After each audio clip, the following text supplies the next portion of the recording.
मेरी माँ भुलक्कड़ है। अरे बेटा, थोड़ा आराम से चल।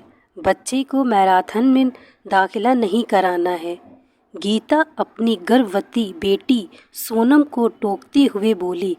हाँ माँ, ऑफिस के लिए लेट हो रही हूँ, कहते हुए सोनम निकल गई। गीता और महेश ने सोनम को गोद लिया था। गीता एक टीचर थी। लगभग 20 साल पहले सड़क पर एक 5 से 6 साल की लड़की को भटकते हुए गीता ने देखा।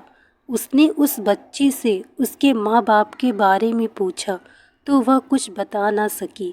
पुलिस में शिकायत दर्ज कराने के बाद गीता उस बच्ची को अपने घर ले आई। लगभग 6 महीने तक इंतज़ार करने के बाद भी पुलिस उसके माँ बाप को न ढूंढ सकी, जिसके बाद गीता और महेश ने सभी प्रक्रियाओं को पूरा कर उसे गोद ले लिया। सोनम के बाद गीता और महेश को 2 बच्चे और हुए, रोहित और अर्चना। गीता और महेश ने कभी भी सोनम और अपने दोनों बच्चों में भेदभाव नहीं किया। वे तीनों बच्चों को एक जैसा ही प्यार दुलार देते थे।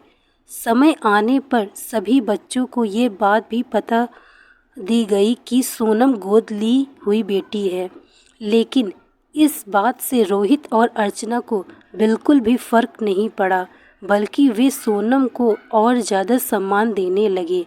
सोनम ने ग्रेजुएशन के बाद MBA किया और एक बड़ी कंपनी में HR की नौकरी करने लगी।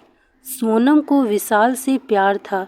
इस बात को जब उसने अपने माँ बाप को बताया तो उन्होंने खुशी खुशी सोनम की शादी करा दी। विशाल पेशे से इंजीनियर था, तो उसे काम के सिलसिले में कहीं भी जाना पड़ता था। इसलिए शादी के बाद भी सोनम अपने परिवार के साथ ही रहती थी। शादी के 1 साल बाद ही वह गर्भवती हो गई। इसी बीच विशाल को 1 साल के लिए न्यूयॉर्क जाना पड़ा। सोनम को किसी बात की चिंता नहीं थी। पूरा परिवार उसका ध्यान रखता था। एक दिन अर्चना सोनम के पास आकर कहने लगी, दीदी, आज मैं बहुत खुश हूँ। मैं इंजीनियरिंग करने के लिए हार्वर्ड यूनिवर्सिटी जा रही हूँ।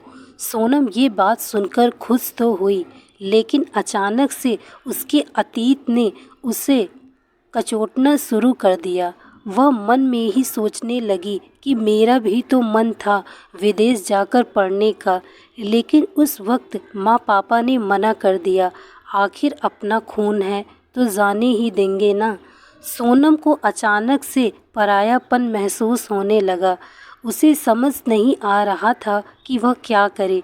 जिस वक्त गीता और महेश ने सोनम को मना किया था, उस वक्त उनकी आर्थिक स्थिति इतनी ठीक नहीं थी, लेकिन इस बात को सोनम समझ ही नहीं पाई। सोनम ने अगले दिन माँ से बेरुखी से बात की, विशाल आ रहे हैं मुझे लेने, अब मैं उनके ही साथ जाकर रहूँगी। गीता को ये बात कुछ समझ में नहीं आई। वह जब तक सोनम से इसका मतलब पूछती, तब तक वह ऑफिस के लिए जा चुकी थी। सोनम अपने ऑफिस पहुंची ही थी कि सीढ़ियों पर चढ़ते समय उसका पैर डगमगा गया और वह पेट के बल गिर पड़ी। सोनम की आंखें हॉस्पिटल के बेड पर खुली। उसने अपने पेट पर हाथ फेरा तो आंखों में आंसू आ गए। उसे अपने बच्चे की चिंता हुई।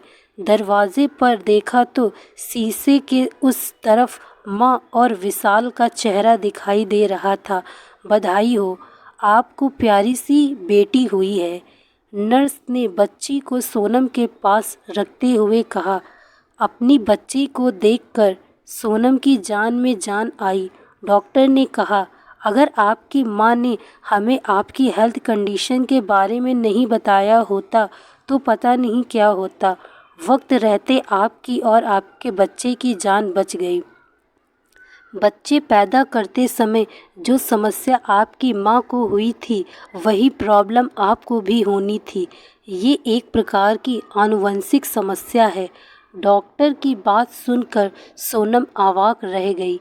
वह सोचने लगी कि मैं तो गोद ली हुई बेटी हूँ, तो माँ को कैसे पता कि मेरी हेल्थ कंडीशन क्या है। शायद माँ को याद ही नहीं रहा कि मैं उनकी गोद ली हुई अनोखी बेटी हूँ। मेरी माँ भुलक्कड़ है। इसके बाद से सोनम ने कभी भी खुद पर परायेपन का भूत हावी नहीं होने दिया। दोस्तों, मैं आशा करती हूँ आपको यह कहानी अच्छी लगी होगी। यदि कहानी अच्छी लगी हो तो वीडियो को लाइक अवश्य करें।